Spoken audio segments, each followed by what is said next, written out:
നമ്മൾ എങ്ങോട്ട് പോയാലും ആദ്യം ഒരു സെൽഫി അല്ലേ, അല്ലെങ്കിൽ ഒരു ഗ്രൂപ്പ് ഫോട്ടോ സോഷ്യൽ മീഡിയയിൽ പോസ്റ്റ് ചെയ്യാതെ ഒരു ദിവസം തള്ളി നീക്കാൻ പോലും നമുക്ക് പലർക്കും പറ്റില്ല. പക്ഷേ നിങ്ങളുടെ ഫ്രണ്ട്സിനിടയിൽ അല്ലെങ്കിൽ ചിലപ്പം നിങ്ങൾക്ക് തന്നെ അറിയാമായിരിക്കും, സോഷ്യൽ മീഡിയയിൽ ഭയങ്കര ആക്റ്റീവാണ്, പക്ഷേ സ്വന്തം ഒരു ഫോട്ടോ പോലും കാണാനുണ്ടാവില്ല.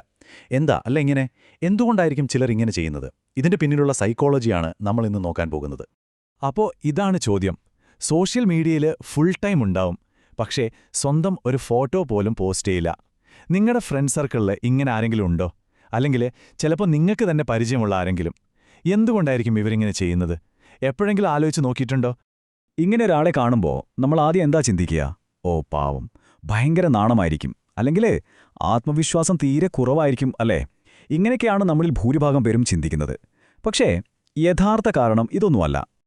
അപ്പോൾ പിന്നെ എന്താണ് ഇതിൻ്റെയൊക്കെ പിന്നിലുള്ള ആ യഥാർത്ഥ കാരണങ്ങൾ? വാ നമുക്ക് നോക്കാം. ഇന്ന് നമ്മൾ സംസാരിക്കാൻ പോകുന്ന കാര്യങ്ങൾ ഇതൊക്കെയാണ്. ആദ്യം ആ പോസ്റ്റ് ചെയ്യാത്ത ഫോട്ടോ എന്ന പ്രതിഭാസം. പിന്നെ ഇത് വെറും ആത്മവിശ്വാസക്കുറവ് മാത്രമല്ല എന്ന് മനസ്സിലാക്കും. ആന്തരിക മൂല്യത്തിന്റെ ശക്തി, ഓരോ നിമിഷത്തിലും ജീവിക്കുന്നതിന്റെ പ്രാധാന്യം, സ്വകാര്യതയുടെ കോട്ട, പിന്നെ ഇതൊക്കെ കൊണ്ട് കിട്ടുന്ന ഒരു പ്രത്യേകതരം സന്തോഷം. ഇതെല്ലാമാണ് നമ്മൾ നോക്കുന്നത്.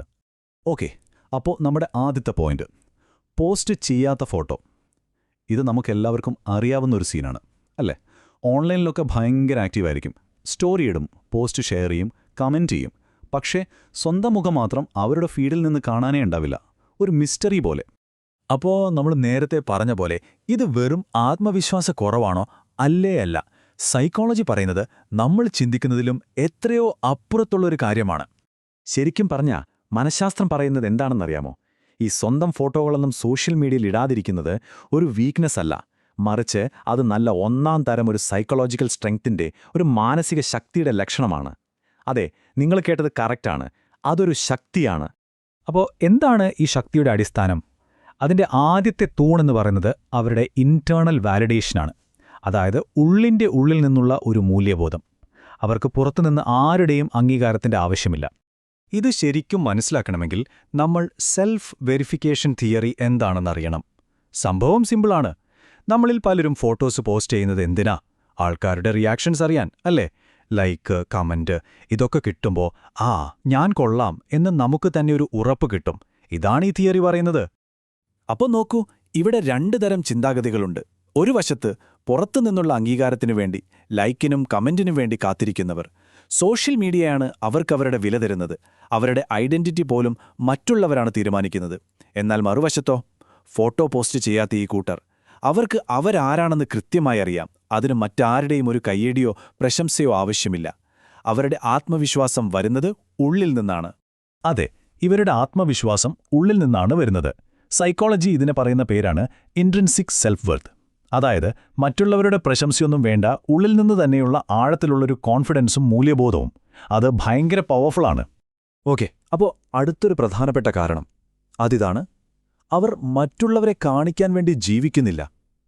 പകരം ആ ഓരോ നിമിഷത്തിലും ജീവിക്കാൻ ഇഷ്ടപ്പെടുന്നു. സൈക്കോളജിയിൽ ഓഡിയൻസ് എഫക്റ്റ് എന്നു പറയുന്നൊരു സംഭവമുണ്ട്. നമ്മളെ ആരെങ്കിലും നോക്കുന്നുണ്ടെന്നോ അല്ലെങ്കിൽ നമ്മുടെ പ്രവൃത്തികൾ ആരെങ്കിലും ശ്രദ്ധിക്കുന്നുണ്ടെന്നോ തോന്നുമ്പോൾ നമ്മുടെ പെരുമാറ്റമങ്ങ് മാറും, അല്ലേ? നമ്മൾ കുറച്ചുകൂടി പോളിഷ്ഡ് ആവാൻ ശ്രമിക്കും. ചുരുക്കി പറഞ്ഞാൽ ജീവിതം ഒരു സ്റ്റേജ് പെർഫോമൻസ് പോലെയാകും. ഇങ്ങനെയുള്ളവർക്ക് തങ്ങളുടെ ജീവിതം മറ്റുള്ളവർക്കു വേണ്ടിയുള്ള ഒരു നാടകമാക്കാൻ തീരെ താൽപ്പര്യമില്ല. ഒന്നാലോചിച്ചു നോക്കൂ, നമ്മളൊരു മനോഹരമായ സൂര്യാസ്തമയം കാണുമ്പോൾ അത് ഫോണിൽ പകർത്താനുള്ള തിരക്കിൽ ആ നിമിഷം ശരിക്കും ആസ്വദിക്കാൻ മറന്നുപോവാറില്ലേ? ശരിക്കും പറഞ്ഞാൽ ഇങ്ങനെ എക്സ്പീരിയൻസ് ടേക്കിംഗ്, അതായത് എല്ലാം ഷൂട്ട് ചെയ്യുന്നത് നമ്മുടെ ആസ്വാദനം കുറയ്ക്കുമെന്ന് പഠനങ്ങൾ തന്നെ പറയുന്നുണ്ട്. പക്ഷേ ഇവരങ്ങനെയല്ല. അവരാ നിമിഷം ക്യാമറയിലൂടെയല്ല, സ്വന്തം കണ്ണുകളിലൂടെ കാണുന്നു.